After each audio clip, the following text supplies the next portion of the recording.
Bab 31. Nama, CEO berbahaya penulis, Ni.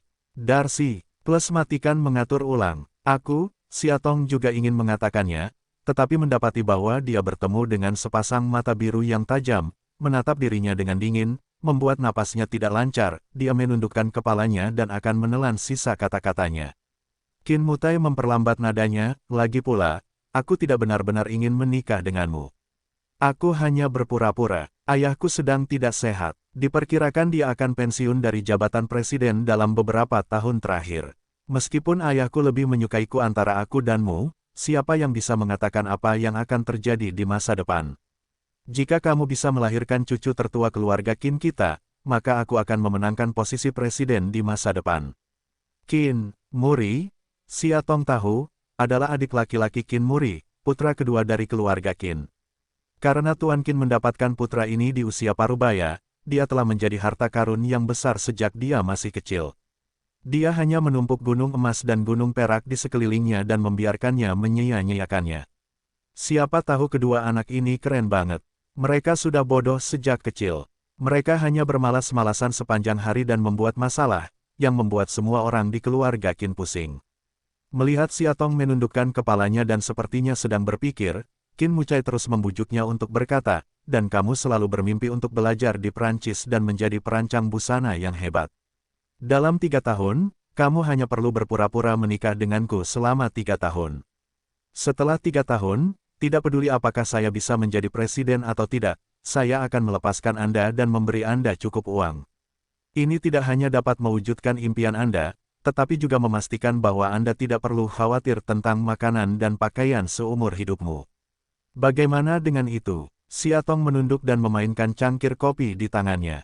3 tahun, hanya 3 tahun pengorbanan, dia dapat mewujudkan mimpinya, tetapi juga menyingkirkan penindasan dan rasa sakit yang telah lama dideritanya di keluarga Xia. Saya harus mengatakan bahwa kesepakatan ini, hemat biaya bagi hatinya. Tapi, dia mengepalkan cangkir di tangannya. Tetapi jika dia benar-benar setuju, apakah dia akan tetap menjadi Siatong yang tidak pernah mengasingkan diri meskipun dia miskin? Dia akan menjadi orang lain, seorang nenek muda atas nama keluarga Qin, yang mengikuti Qin Muci seperti boneka. Dia tidak memiliki harga diri dan nilai. Dia tidak ingin hidup seperti ini. Aku, Siatong hanya ingin menolak, tapi matanya tertuju pada mata biru tua Qin Muci, tiba-tiba terkejut. Sekarang dia masih terjebak di pulau ini, jika dia menolaknya mentah-mentah saat ini, sulit untuk menjamin bahwa dia tidak akan melakukan sesuatu yang kejam pada dirinya sendiri seperti di masa lalu. Saat membaca ini, Siatong menundukkan kepalanya dan berkata dengan lemah lembut, bagus. Mari kita tunggu sampai kita keluar dari pulau. Qin Mutai sangat puas dengan kepatuhannya. Dia menariknya, duduk di pangkuannya, meraih pinggangnya dan memeluknya. Tubuh Siatong sedikit kaku, tapi tidak mendorongnya menjauh. Baiklah, setelah makan malam, aku akan meminta Niseng menyiapkan helikopter, lalu kita akan kembali bersama. Saat aku kembali ke kota, aku akan memberitahu ayahku tentang pernikahan kita, berita di rumah Xia. Kembali, akhirnya bisa meninggalkan pulau ini, hati Siatong meledak dalam ekstasi, mau tidak mau dia memeluk kepalanya, suaranya sedikit tercekat, bagus. Keduanya cukup dekat untuk bernapas. Aroma buttermilk yang keluar dari tubuhnya sangat ringan namun membuat tenggorokannya kering dan haus. Kali ini, kamu mengambil inisiatif. Dia tiba-tiba berbisik di telinganya dan berkata, tahukah kamu bahwa ketika kamu berada di sisiku, aku selalu tidak punya niat untuk melakukan hal lain, hanya ingin menekanmu di bawah kendaliku, tubuhmu dan merasukimu dengan ganas. Kata-katanya sangat lugas, tapi Siatong hanya membeku di sana, tidak mampu bereaksi. Ketika dia bereaksi, Qin Mucai sudah menempelkan bibirnya dengan kuat. Ciuman lembut itu berangsur-angsur menjadi kasar dan buas seperti biasanya, dan tangannya secara alami dan familiar berada di bawahnya. Siatong mengejang beberapa saat, tiba-tiba menggenggam erat bahunya, kakinya meringkuk seperti tersengat listrik, malu untuk mengatakan, jangan. Dia masih di pantai, dan dia tidak ingin menunjukkan gairah di siang hari bolong. Melihat penampilannya yang ketakutan, Qin Mucai sedikit jelas. Dia mengambil kembali tangannya dan mencium bibirnya. Aku akan mengampunimu dulu. Singkatnya, kamu tidak bisa melarikan diri. Dalam 2 minggu, aku akan menikahimu. Siatong, Kamu ditakdirkan menjadi milikku. 2 jam kemudian, Qin melakukan apa yang dia katakan dan membawanya ke rumah helikopter. Di dalam pesawat, Xia Tong, melalui jendela, menyaksikan pulau yang telah menjebaknya selama berhari-hari berangsur-angsur hilang, hingga menghilang dari pandangannya, hampir menangis kegirangan. Butuh waktu 6 atau 7 jam untuk sampai ke sana, kota A. Di bandara, Niseng telah mengatur agar orang-orang mengambil pesawat. Qin Muci duduk di Ferrari birunya, menunjuk ke posisi kursi kedua, berkata kepada Xia Tong, duduk. Xia Tong melambai, tidak, aku akan naik bus saja. Qin Muci menunduk, bagaimana aku bisa membiarkan wanitaku bekerja keras untuk menekan bus dan membiarkanmu naik? Di mana saya bisa mendapatkan begitu banyak omong kosong? Dikatakan untuk mengulurkan tangan untuk menariknya, Xia Tong tak berdaya, hanya bisa duduk. Perjalanannya cukup lancar, Qin banyak, sepertinya suasana hati saya sedang baik. Sudut mulutnya adalah sedikit ketagihan, dan ada senyum tipis di wajah dingin. Berjalan di jalan kota lagi, Xia Tong memiliki ilusi terpisah dari orang lain. Dia melihat keluar jendela pada pemandangan yang melaju kencang, hatinya dikelilingi oleh rasa sukacita selama sisa hidupnya. Apa yang kamu pikirkan? Dia bertanya tiba-tiba. Tidak ada. Yah, dia tidak senang bersenandung, tebak dia asal-asalan. Dan kamu, apa yang kamu pikirkan? Xia Tong tidak punya pilihan selain mengalihkan topik pembicaraan. Petik 2. Aku, tubuhnya di samping, memandangnya dengan ambigu, saya pikir, menginginkanmu. Xia Tong tidak bisa berkata-kata. Diam dan berhenti bicara. Dia mengangkat alisnya, mengemudi dengan satu tangan, memegang tangannya dengan tangan lainnya, dan meletakkannya di bibirnya untuk dicium. Xia Tong ingin mundur, tapi dia tidak membiarkannya. Xia Tong tidak mau repot-repot melawan, jadi dia akan membiarkannya bermain-main. Mobil melaju dengan tenang selama 2 jam. Melihat hendak tiba di Villa Xia, Xia Tong tiba-tiba berkata, berhenti di sini. Mengapa tidak pergi ke pintu? Saya tidak ingin terlihat. Xia Tong jujur. Qin banyak. Tiba-tiba aku meremas tangannya dengan kuat dan berkata dengan nada tidak senang, oh. Apakah kamu begitu takut terlihat bersamaku? Petik 2. Aku, Xia Tong tetap tinggal, tetapi dia tidak tahu bagaimana menjelaskannya. Keheningannya membuat suasana hatinya menjadi sangat ekstrim untuk sesaat. Dia melepaskan tangannya, mengerucutkan bibir tidak lagi berbicara, mobil tidak berhenti, langsung menuju pintu villa musim panas. Saat mobil berhenti, Xia Tong ragu-ragu sejenak lalu membuka pintu. Qin Mucai duduk dengan tenang di kursi pengemudi dan tidak menanggapi kepergiannya. Xia Tong menutup pintu, bersiap untuk bernapas lega. Qin Mucai tiba-tiba membuka pintu, beberapa langkah ke sisinya. Xia Tong dikejutkan olehnya, secara naluriah mundur, tetapi tubuhnya didorong ke tubuh di belakangnya. Qin Muci menekan di depannya, hampir dengan kasar mengangkat wajahnya dan menciumnya dalam-dalam. Udara maskulin yang kuat dan panas muncul di wajah Xia Tong. Xia Tong merasa pusing sesaat. Lidahnya langsung masuk, tidak memberinya kesempatan untuk bernapas. Saling bertautan, sombong seolah ingin melahapnya. Bahkan jika pria itu berciuman, dia akan tetap menunjukkan kekuatan dan penindasan absolut, mencekik. Setelah berciuman selama 5 menit, wajah Xia Tong membiru dan tidak bisa bernapas, jadi dia melepaskannya. Dingin berbalik, mengusir mobil. Dan Xia Tong, berdiri di tempat yang sama untuk waktu yang lama, mengelus bibirnya yang merah dan bengkak dan menghela nafas tanpa daya. Berbalik, dia hendak berjalan menuju pintu, tapi langkahnya adalah makan lagi. Karena dia melihat di depan pintu villa, Xia Wanlin mengenakan jubah sutra putih dan bersandar di pintu. Dia memandang dirinya sendiri dengan mengejek. Matanya tercekik dan dingin. Dia maju dan menamparkan wajah Xia Tong. Xia Tong dilanda kekacauan, suatu saat tiba-tiba lupa untuk merespons. Ikutlah denganku. Dia bersenandung dingin, sombong menuju pintu. Villa ini memiliki pemandangan yang berbeda. Di aula lantai pertama, Xia Huairen dan Nyonya Xia duduk tegak di sofa. Di samping mereka adalah Xia Wanlin dan Qi Xiangyuan. Semua orang dikirim kembali. Xia Tong masuk ke pintu dengan wajah tertutup. Dia sedikit gugup saat melihat pertarungan yang begitu sengit. Dia baru saja berjalan ke sofa, tetapi nih. Xia tiba-tiba berteriak, dasar jalang, berlututlah untukku. Xia Tong terkejut. Ada kecelakaan yang terjadi di kepalanya. Dalam kesannya, nih, Xia selalu menjadi wanita yang berpendidikan tinggi. Selama bertahun-tahun, Meskipun dia tidak baik padanya, dia juga jarang bersikap sopan dan hidup dalam damai. Sekalipun ibunya telah melakukan hal yang memalukan di belakang punggungnya, dia tidak membencinya karenanya. Dan kemarahan, tidak pernah ada. Siatong berdiri di tempat yang sama dan tidak tahu harus bereaksi bagaimana. Apakah kamu tidak mengerti, dasar murahan? Xia Wanlin mendengus dingin, dia merayu kakak iparnya di belakang kakak perempuannya, memamerkan kungfunya di tempat tidur, dan menyanjung laki-laki. Benar saja, ibu seperti apa yang bisa melahirkan anak perempuan seperti apa, Sao yang sama, kata-kata kotor yang sama. Xia Huairen terbatuk pelan, nadanya masih tenang, Tong-tong, akhir-akhir ini kamu dan Muci, apa yang terjadi pada akhirnya? Aku, Siatong membuka mulutnya, tapi dia tidak tahu harus berkata apa. Jika dia ingin menjelaskan, dia tidak bisa membuka mulut. Dia hanya bisa menundukkan kepalanya, maaf. Apa yang telah terjadi? Xia Wanlin terus menambahkan bahan bakar ke dalam api, ayah, kamu tidak tahu, kapan aku menemukannya hari itu. Di siang hari bolong, wanita ini duduk di atas kakinya seperti pelacur, dan mencoba yang terbaik untuk menempel di tubuhnya. Kemudian dia hampir melepas pakaiannya. Xia Wanlin, jangan bergosip di sini. Siatong tidak tahan, di mana aku bisa memamerkan perasaan asmaraku dan menempelkannya pada Qin Mucai. Apa yang kamu ketahui dari awal hingga akhir? Yang aku tahu hanyalah berteriak sekeras-kerasnya.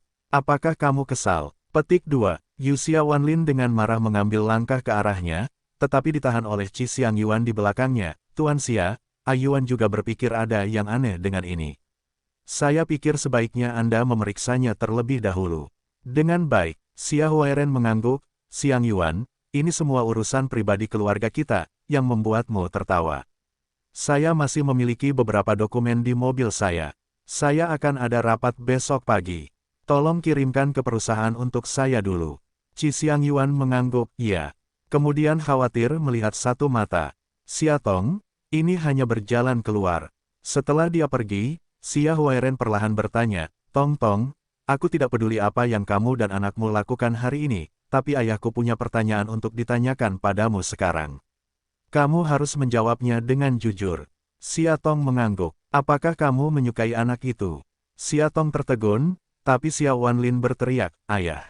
Xia Huairen menepuk tangannya dan memberi isyarat agar dia diam.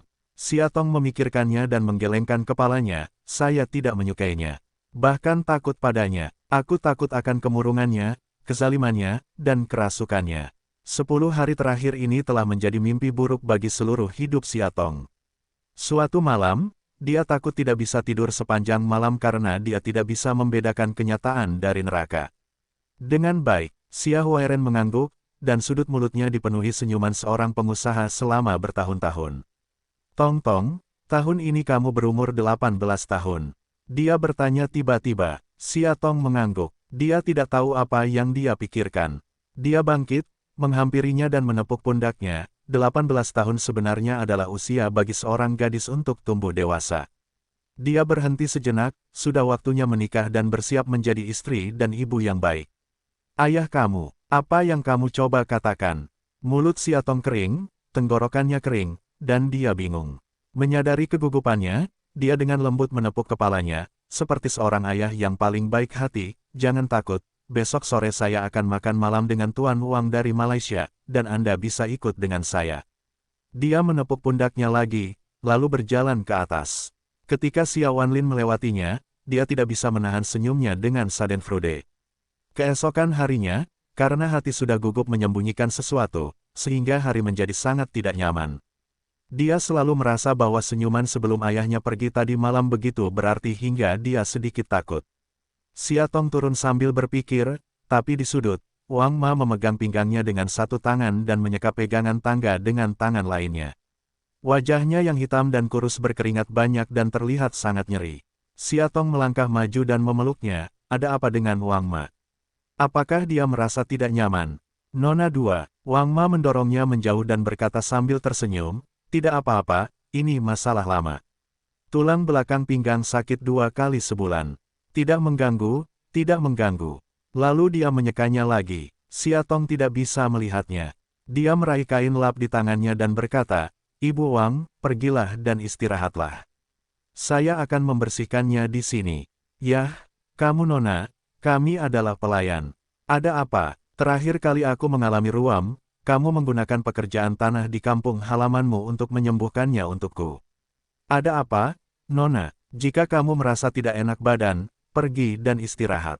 Tidak apa-apa, sepertinya rasa sakitnya sangat parah. Wang Mawen Yan tersenyum sederhana dan jujur, kalau begitu masalah Nona dua. Ucapnya lalu menopang pinggangnya hingga membuat Wei Wei gemetar untuk berjalan. Siatong menunduk, membungkuk dan memasukkan serbet ke dalam ember di dekat kakinya. Dia baru saja hendak mencucinya, tapi tiba-tiba kakinya melayang dan mengangkat ember dengan keras. Ember berisi air kotor tumpah, memercik ke wajah Siatong. Siatong dengan marah mengangkat kepalanya, dan dia melihat Xia Wanlin. Apa yang kamu lakukan? Tidak ada apa-apa. Xia Wanlin mengambil tas kulit terbaru Prada, mundur 2 langkah, dan berkata sambil tersenyum perlahan, ember berisi air kotor ini menghalangi jalanku. Menurutku itu hanya merusak pemandangan. Siatong ingin marah, tapi dia hanya bisa menahannya. Xia Wanlin melihat ke arah berjalannya Wang Ma dan berkata, keluarga Xia kami bukanlah badan amal, menunggu orang untuk makan dan minum setiap hari. Begitu Anda melakukan sesuatu, Anda akan menderita sakit punggung dan sakit perut. Siatong akan menjadi pria baik. Maukah kamu membayar gaji Wang Ma? Petik 2. Wang Ma bekerja keras setiap hari. Mata mana yang bisa Anda lihat dia makan dan minum? Lagi pula, dia sakit parah hari ini, dan situasinya istimewa, jadi aku biarkan dia istirahat sebentar. Mengenai karya Wang Ma selanjutnya, jangan khawatir, Nona Xia. Aku akan menyelesaikannya untuknya. Xia, Wanlin mencibir, sungguh menarik napas untuk keluar. Beraninya kamu, Xia Tong, menentangku seperti ini sebelumnya. Kenapa? Apa yang banyak diberikan Qin padamu hingga berani berbicara denganku sekarang? Petik 2. Xia Tong Azeng, melalui pengingat Xia Wanlin, Xia Tong baru sadar, sekarang dirinya benar-benar berbeda dari sebelumnya. Dulu, ketika dia berada di keluarga Xia, dia selalu menunduk sebisa mungkin. Dia menganut prinsip bahwa lebih banyak lebih baik daripada lebih sedikit. Dia selalu mentolerir provokasi dan kritik Xia Wanlin. Namun sekarang, dia berani mencekiknya seperti ini. Saya pikir itu karena berapa kali dia bertabrakan dengan Qin di pulau sebelumnya jauh lebih banyak, dan keberaniannya tumbuh secara tidak sadar. Melihat bahwa dia tidak berbicara untuk waktu yang lama, Xia Wanlin berpikir bahwa dia telah menyentuh rasa sakitnya dan merasa gembira, itu hanya kuku murahan yang dilahirkan oleh wanita murahan. Kamu pikir kamu ini siapa? Kamu pikir Muci benar-benar mencintai kamu, tapi dia hanya ingin bermain-main denganmu, dan hanya kamu yang cukup bodoh untuk mempercayainya. Apakah kamu sudah cukup bicara? Xia Tong dengan dingin memotongnya, tidak ingin mendengarkan lagi, membawa ember untuk bersiap pergi. Dia benar-benar menyeka waktu bahunya untuk menutupi hidungnya, dengan jijik berkata, berjalan cepat, benar-benar bau sampai mati. Xia Tong berhenti dan melihat ke arah serbet di tangannya. Tiba-tiba, sebuah ide terlintas di benaknya. Dia menyampingkan tubuhnya dan tersenyum kecil ke arah musim panas Wanlin, bagus, kakak. Pada saat yang sama, dia dengan cepat menutupi rambut halus piring Xia Wanlin dengan serbet di tangannya. Ah! Xia Wanlin berteriak, apa ini? Xia Tong mulai berlari. Ketika dia berlari ke pintu, dia berhenti lagi dan menatap ke arahnya. Baunya sangat bau, tapi sangat cocok untukmu, saudari. Xia Tong selesai membersihkan dan kembali ke kamar. Sekarang jam 5 sore, hanya 1 jam sebelum sopir Xiao Chen datang menjemputnya untuk makan malam. Baru saja, Xia Huairen menelepon secara khusus untuk membuat dirinya lebih cantik. Tangan Xia Tong melingkari lututnya, tampak ragu-ragu. Dia tidak bodoh. Secara alami, dia memahami bahwa nominal makan malam-malam ini sebenarnya adalah kencan buta. Xia Huairen tidak ingin dia merampok kekasih Xia Wanlin, jadi dia sangat ingin menikahkannya. Namun, Xia Tong menertawakan dirinya sendiri. Dia tidak tertarik pada Qin Muzi, dan dia bahkan takut untuk menghindarinya. Saya khawatir usaha mereka sia-sia saja. Xia Tong membuka lemari itu berisi beberapa celana t-shirt paling sederhana, bahkan rok yang bagus pun tidak. Terlebih lagi, demi menghemat uang dan belajar di luar negeri, ia selalu membeli pakaian dengan diskon musiman atau gaya pasar malam yang murah. Hanya ada sedikit pakaian yang bisa ada di atas meja. Tiba-tiba, matanya sedikit menyimpang dan tertuju pada kotak kado ungu di bagian bawah lemari. Ada gaun putih kecil yang banyak diberikan Qin padanya kemarin. Xia Tong ragu-ragu sejenak, mengeluarkan gaun itu, dan segera mengambil ini untuk menyelamatkannya. Dia tidak ingin mengenakan t-shirt dan jeans dengan santai agar tidak kehilangan muka ayahnya. Gaun putih panjang itu simpel dan elegan. Tirai lembut hitam dan biru di bahu, menonjolkan kulit putih dan jernih, sungguh indah saling melengkapi. Penglihatan Qin Mucai sangat bagus, dan Xia Tong puas dengan dirinya di cermin. Ketika dia turun, Xia Wanlin telah mengganti pakaiannya dan sedang duduk di sofa di ruang tamu sambil menonton TV. Melihatnya di bawah, bahkan kelopak matanya tidak bergerak, Xia Tong juga mengabaikannya, langsung pergi ke pintu. Sopirnya, Xiao Chen, sudah menunggu lama. Ketika dia melihat Xia Tong keluar untuk membukakan pintu untuknya, dia tidak lupa menyanjungnya, "Nona Xia Tong sangat cantik hari ini." Xia Tong tersenyum sopan, tidak berbicara. Mobil membutuhkan waktu hampir 2 jam untuk berhenti di depan pintu sebuah restoran Italia yang terlihat sangat mewah. Xia Tong berjalan keluar dari pintu mobil, dan segera seseorang yang mirip dengan manajer yang mengenakan setelan profesional datang. "Apakah itu Nona Xia?" Xia Tong mengangguk, "Iya. Tuan Wang membuat reservasi pagi-pagi sekali. Saya akan mengantarmu sekarang." "Tuan Wang." Xia Tong curiga, mengapa ini bukan posisi Xia Huairen? Oleh sang manajer dengan putarannya sendiri, melewati hampir separuh restoran, yang berhenti di sudut dekat jendela meja. Manajer itu berkata kepada pria yang memegang posisi itu, "Tuan Wang, Nona Xia ada di sini." Ketika yang disebut Tuan Wang mengangkat kepalanya, Xia Tong seperti disambar petir dan membeku di tempat yang sama. Ketika dia melihat Xia Tong datang, seluruh wajah Wang ditutupi dengan bunga krisan, yang membuatnya merasa sangat bahagia. Dia berdiri dan berjabat tangan dengan Xia Tong dengan hangat, "Nona Xia Tong, halo." Saat ini, tubuh pendek pria itu mengenakan sepatu hak tinggi 7 cm milik Xia Tong, dan dia merasa semakin kecil untuk jatuh ke tanah. Xia Tong tidak percaya, pria parubaya ini, yang tampaknya berusia hampir 50 tahun, menjadi objek kencan buta Xia Huairen. Xia Tong mengulurkan tangannya dan hampir tersenyum, "Halo." Dua tangan baru saja bersentuhan, dia seperti tersengat listrik pada umumnya, dengan cepat ditarik kembali. Seluruh makanan itu tidak menarik. Xia Tong hampir menundukkan kepalanya untuk makan, sementara Wang tampak sangat tertarik padanya dan terus berbicara. Dari percakapannya, Xia Tong mengetahui bahwa nama Tuan Wang adalah Wang Shouchai. Dia adalah seorang pengusaha kaya Malaysia berkebangsaan Cina. Baru-baru ini, dia membicarakan bisnis dengan ayahnya. Tiba-tiba dia bertanya dengan penuh minat, "Nona Xia Tong berumur 18 tahun, bukan?" Xia Tong mengangguk, "Iya." Tiba-tiba, dia merasakan tangan Xia Tong di samping meja dan berkata, "18 tahun, inilah waktunya untuk bersikap lembut. Yang paling kusuka adalah gadis muda sepertimu." Xia Tong menarik kembali tangannya dan berkata, "Tuan Wang, saya harap Anda bisa menghargai diri sendiri." Orang yang kikir tidak merasa malu, tetapi juga memahami nadanya dengan murah hati, "Gadis-gadis muda-muda untuk menjadi pemalu, saya mengerti. Bagaimana kalau suatu hari nanti saya dan Nona Xia menemukan tempat dengan sentimen untuk meningkatkan hubungan mereka?" Xia Tong tersenyum malu untuk beberapa saat, tidak berbicara. Meskipun dia membenci pria di depannya, bagaimanapun juga, dia adalah mitra bisnis ayahnya baru-baru ini, dan tidak mudah baginya untuk menyinggung perasaannya. "Saya hanya ingin menyelesaikan makan dan pergi." Tiba-tiba, si kikir itu memandangnya lagi dan berkata, "Nona Xia memiliki sosok yang bagus. Sayang sekali jika tidak diperlihatkan. Saya akan mengadakan pesta bikini di rumah dalam 2 hari. Saya ingin tahu apakah Nona Xia tertarik." "Tidak." Xia Tong dengan kaku meletakkan pisau dan garpunya lalu berdiri, "Sudah cukup. Terima kasih atas keramah tamahan Anda malam ini." Pada saat yang sama, dia siap membawa tasnya keluar. Si kikir melanjutkan, "Ini masih terlalu pagi. Mengapa kita tidak mencari tempat lain untuk minum?" "Tidak." Xia Tong menolak, dan langkahnya sedikit dipercepat. "Mengapa saya tidak mengantar Nona Xia pulang?" Orang kikir tidak akan menyerah. "Tidak." Nada suara Xia Tong berangsur-angsur menjadi tidak sabar, "Saya punya sopir. Tiba-tiba, saya pergi ke tempat parkir di pintu restoran dan mencari beberapa putaran, tetapi saya tidak melihat mobil pengemudi Xiao Chen." Xia Tong samar-samar merasa bahwa semua ini seperti jebakan yang sudah lama direncanakan. Si kikir sangat senang melihat ini, dan meraih pergelangan tangannya dan berkata, sepertinya supirmu harus melakukan sesuatu terlebih dahulu. Sekarang Nona Xia tidak akan menolak kebaikanku. Wajah dingin Xia Tong, lepaskan.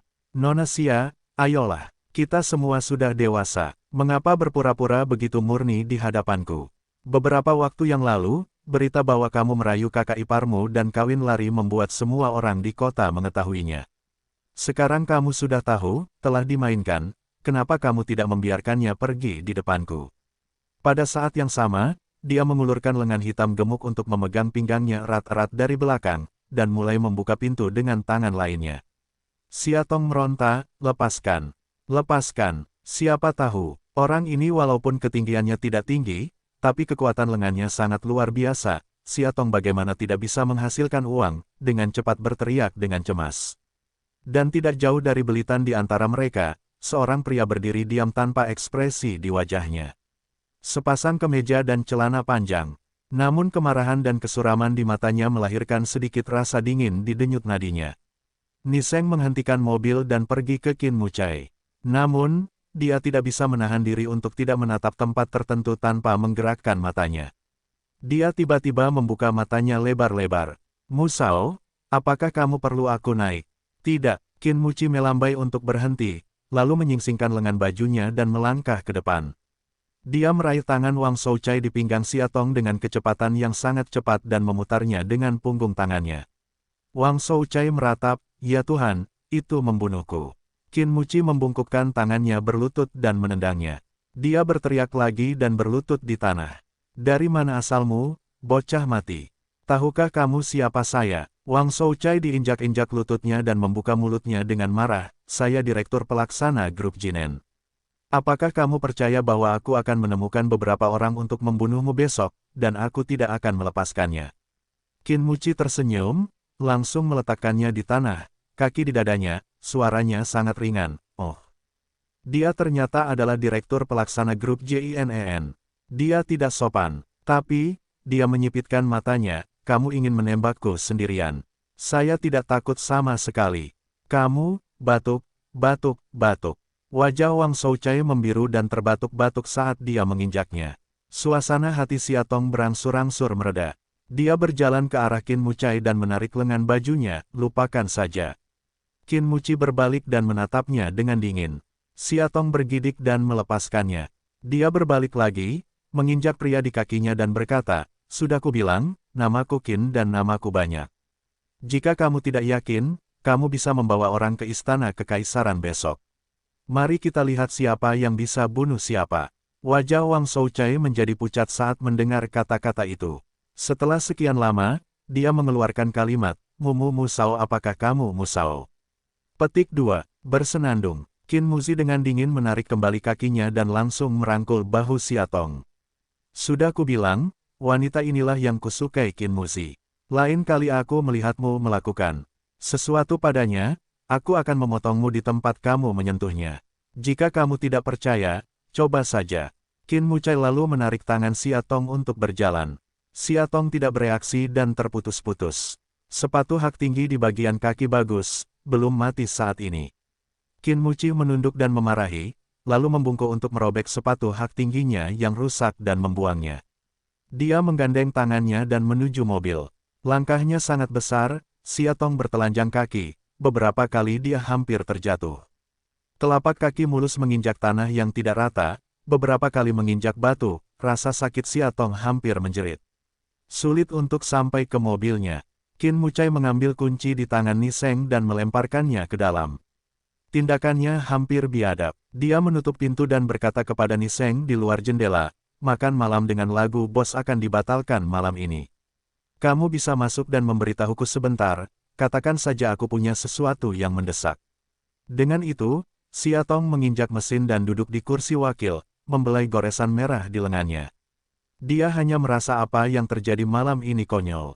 Qin Muci, dia menoleh, menatap wajah marah pria itu, dan merasa berkewajiban untuk menjelaskan, malam ini. Apakah menarik sekali merayu seorang pria? Dia tiba-tiba menyelanya, Xia Tong aleng, apa? Qin Muci mencibir, Xia Tong, aku tidak memberimu pakaian untuk merayu pria. Kamu sangat kesepian, bahkan pria malang yang cukup umur untuk menjadi ayahmu tidak akan melepaskannya. Di mana aku tidak bisa memuaskanmu. Petik 2. Kin banyak aku. Xia Tonggas duduk, segalanya tidak seperti yang kamu pikirkan. Dia hanya mitra bisnis ayahku, dan malam ini hanyalah makan malam biasa yang diatur oleh ayahku. Makan malam biasa. Qin Muci mencibir padanya, tolong Xia Tong, bisakah kamu menemukan alasan yang tepat sebelum berbohong? Apakah hanya kalian berdua? Bagaimana Anda berdandan untuk makan malam normal? Karena itu sudah diatur oleh ayahmu, kenapa aku hanya melihatmu dan lelaki tua itu berpelukan secara samar-samar dari awal sampai akhir? Petik 2. Aku, Xia Tong ingin membantah, tetapi tidak menemukan apapun untuk dikatakan. Melihat dia tidak berbicara, kemarahan Qin Muci semakin kuat. Kenapa? Aku menebaknya. Xia Tong, aku tidak menyangka kamu begitu pelit. Petik 2. Qin banyak, aku, apakah kamu melakukan kesalahan? Xia Tong tiba-tiba memotongnya dengan dingin, siapa kamu bagiku? Biarpun aku makan bersama lelaki tua itu, memeluknya, bahkan tidur, apa urusanmu?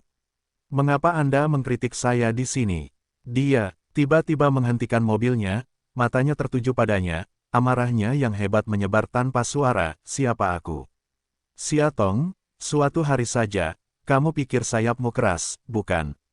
Kuberitahu padamu, sekuat apapun sayapmu, setinggi apapun sayapmu, gerakan jariku apapun bisa membuatmu jatuh dari langit. Keluar dari mobil, Xia Tong tiba-tiba berteriak. Dia merasa jika dia berada di ruang yang sama dengan pria di depannya, dia akan menjadi gila. Saya ingin turun dari mobil. Tangan yang dia pecahkan pintu digenggam olehnya dan diputar dengan erat. Qin Muci mencibir, apakah kamu ingin turun? Tentu, buka bajumu dulu. Xia Tong tertegun, apakah kamu tidak mengerti? Kamu boleh pergi, tetapi kamu harus mengembalikan barang-barangku dulu. Aku gila membiarkan kamu memakai pakaianku untuk merayu pria lain. Xia Tong tidak dapat mempercayai telinganya. Qin Mucai, maukah kamu keberatan memberiku sedikit pengertian? Ini jalannya. Bagaimana aku bisa pulang setelah aku melepas pakaianku? Petik 2. Aku tidak peduli. Pokoknya, aku akan memesan gaun itu malam ini. Mengapa kamu tidak memintaku untuk kembali dulu dan mengembalikannya kepadamu setelah aku mencucinya besok? Pembicaraan lembut Xia Tong. Tidak, aku menginginkannya sekarang. Dia memegang telapak tangannya sedikit erat, Xia Tong mengerutkan keningnya dengan kesakitan. Di dalam mobil kecil, kedua orang itu hanya saling berhadapan secara diam-diam. Untuk waktu yang lama, Xia Tong, jika kamu tidak melepasnya lagi, aku akan melakukannya sendiri. Qin Muci meraih dadanya dan meraihnya. Xia Tong menunduk dan memeluk dadanya. Suaranya rendah dan hampir tercekat, aku melepasnya saja. Dia menundukkan kepalanya, sedikit demi sedikit melepas gaun putihnya, hanya mengenakan pakaian dalam berwarna merah muda yang memperlihatkan tubuh anggunnya. Xia Tong melemparkan pakaian itu padanya, lalu meringkuk di kursi dengan dadanya, menundukkan kepalanya, dan merasa sangat terhina. Qin Muci memperhatikannya menyelesaikan semuanya, tidak hanya merasa tidak nyaman, tetapi lebih mudah tersinggung. Dia mengambil gaun itu dan melemparkannya ke tempat sampah di luar jendela. Kelopak mata Xia Tong bergerak, tidak berbicara. Cara dia menundukkan kepalanya sungguh menyedihkan. Qin Mucai bahkan lebih gelisah. Dia mendesaknya untuk mengatakan, keluar dari mobil. Xia Tong tidak bergerak dan tidak berani.